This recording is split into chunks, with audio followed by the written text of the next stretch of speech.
Dear friends, hearty welcome. This is Sreekumar with you.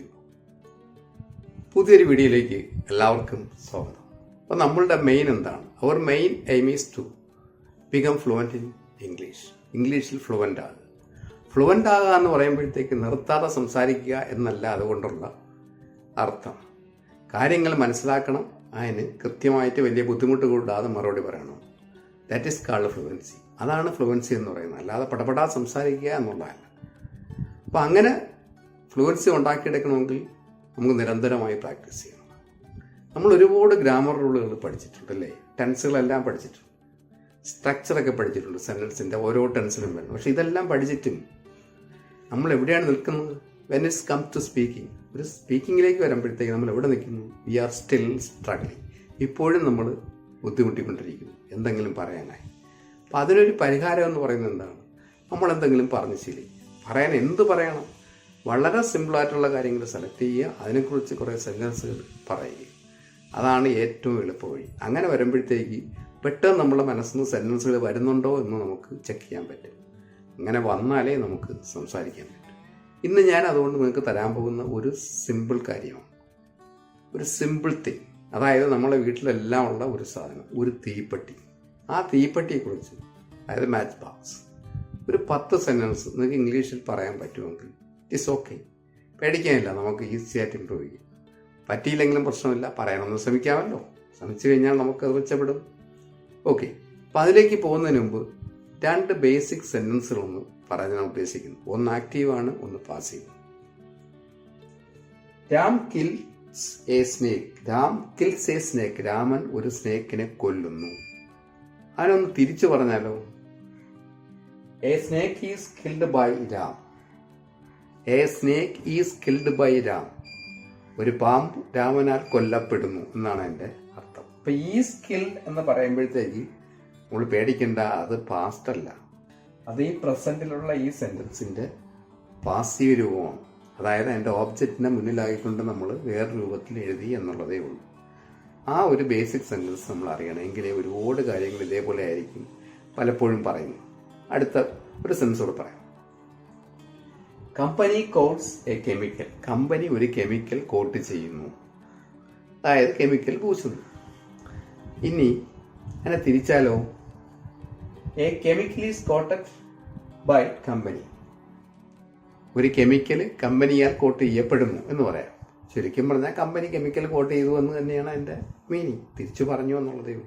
ഇതേപോലുള്ള കുറച്ച് സെൻറ്റൻസുകൾ ഇതിനകത്ത് വരും. അപ്പോൾ അത് പാസ്റ്റ് ആണെന്ന് വിചാരിക്കേണ്ട, ഈ സാധാരണ സെൻറ്റൻസ് തന്നെ, പേടിക്കണ്ട. ഓക്കെ, ഇത് നിങ്ങൾക്ക് മനസ്സിലായില്ലെങ്കിൽ നമുക്ക് പിന്നെ ഒന്നുമില്ല, നമുക്ക് ഈ ആക്റ്റീവും പാസീവും ഒക്കെ നോക്കാം. തൽക്കാലം ഇതൊന്ന് അറിഞ്ഞു വയ്ക്കുക.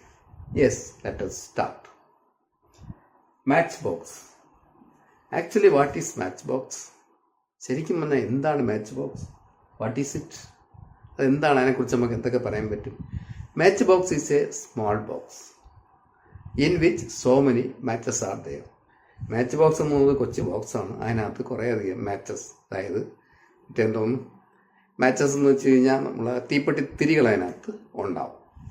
So many matches are there. ഈ മാച്ചസ് എന്നുള്ളത് നോക്കുമ്പോഴത്തേക്ക് നമ്മൾ മറ്റ് ക്രിക്കറ്റ് മാച്ചസ് എന്നൊക്കെ പറയും, അതും ഇത് തന്നെയാണ് സ്പെല്ലിങ്. പക്ഷേ സന്ദർഭം അനുസരിച്ച് ഇത് മാറുന്നു എന്നുള്ളതേ ഉള്ളൂ. ഇവിടെ മാച്ചസ് എന്ന് ഉദ്ദേശിക്കുന്നത് മാച്ച് സ്റ്റിക്സ്, അതായത് തീപ്പെട്ടിക്കൊള്ളികൾ. അപ്പോൾ നമുക്ക് ആ സെൻസ് കഴിഞ്ഞു.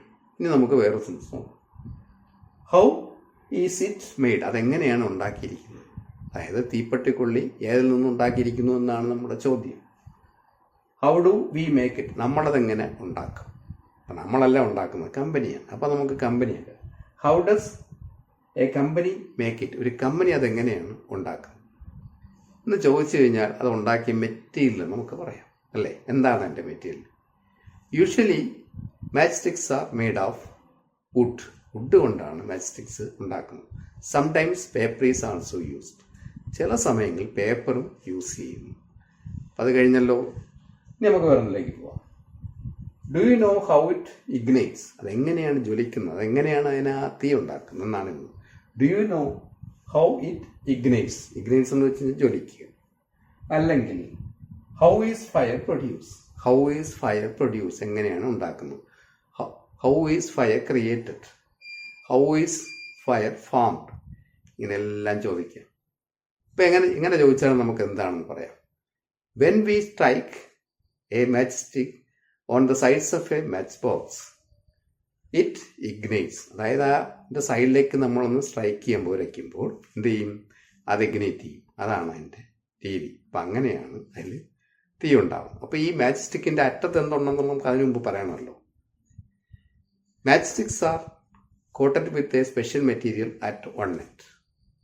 So when we strike on the sides of a match box it ignites. അപ്പോൾ അതൊന്നും നമ്മൾ പറഞ്ഞു. ഇനി ഒരു മോഡേൺ ട്രെൻഡിനെ കുറിച്ച് പറയാം. എന്താണ് മോഡേൺ ട്രെൻഡ്? മോഡേൺ ട്രെൻഡിനെ കുറിച്ച് പറയാമെന്ന് വെച്ച് കഴിഞ്ഞാൽ നമ്മളെ വീട്ടിൽ ഉപയോഗിക്കുന്ന ഇപ്പോൾ എന്താണെന്നാണ് ഉദ്ദേശിക്കുന്നത്. ഇപ്പോൾ modern trends nowadays almost all houses gas stoves are using. Gas stoves ആണ് നമ്മൾ യൂസ് ചെയ്തുകൊണ്ടിരിക്കുന്നത് അല്ലേ? We are using gas stoves. For a gas stove if you want to ignite it, അതിനെ ഇഗ്നേറ്റ് ചെയ്യണമെങ്കിൽ just a spark is needed. ഒരു ചെറിയ spark മതി. For that we can use lighters. അങ്ങനെ ലൈറ്റേഴ്സ് ഉപയോഗിക്കാൻ പറ്റും. So nowadays match boxes are replaced by lighters. പക്ഷേ ഇതിൻ്റെ കോസ്റ്റ് എങ്ങനെയാണ്? Match box is almost cheap. Match box എന്ന് പറഞ്ഞാൽ ആൾമോസ്റ്റ് ചീപ്പാണ്. But lighter is costly. Lighter കോസ്റ്റ്ലിയാണ്. എന്നാൽ അതിന് വേറൊരു വ്യത്യാസമുണ്ട്. But it is convenient. ഉപയോഗിക്കാൻ വളരെ സൗകര്യപ്രദമാണ്. അപ്പം ഇങ്ങനെയുള്ള കുറച്ച് കാര്യങ്ങൾ നമുക്ക് പറയാൻ പറ്റും. അപ്പം ഇങ്ങനെ വെറും നമ്മളെ തീപ്പെട്ടിയെക്കുറിച്ച്. ഇനി വേണമെങ്കിൽ തീപ്പെട്ടിയിൽ നമുക്ക് സൈസ് പറയാം, പിന്നെ എൻ്റെ പൊക്കം പറയാം. ഇങ്ങനെ ഒരുപാട് കാര്യങ്ങൾ നമുക്ക് ഇതിനോട് ആഡ് ചെയ്ത് പറയാൻ പറ്റും. അപ്പം ഇങ്ങനെയുള്ള കൊച്ചു കൊച്ചു കാര്യങ്ങൾ എടുക്കുക, അതിനെക്കുറിച്ച് കുറേ സെൻസ് പറയുക. നിങ്ങളങ്ങനെ പറയാൻ ശ്രമിച്ചാൽ കുറച്ച് ദിവസം പറഞ്ഞു നോക്കൂ, ഒരു 10 എണ്ണമെങ്കിലും നിങ്ങൾക്ക് മനസ്സിലാവും. നിങ്ങൾക്ക് പഠിച്ചുള്ള ആ സ്ട്രക്ചർ എല്ലാം കൂടെ ചേർത്ത് നിങ്ങൾക്ക് ഒരുപാട് കാര്യം പറയാൻ പറ്റും. ഇത്രയേ ഉള്ളൂ. If you like this, please give me a thumbs up by clicking the like button. If possible, please subscribe my channel and support me. This is Srikumar signing off. Until meet again with another interesting video. Thank you for all.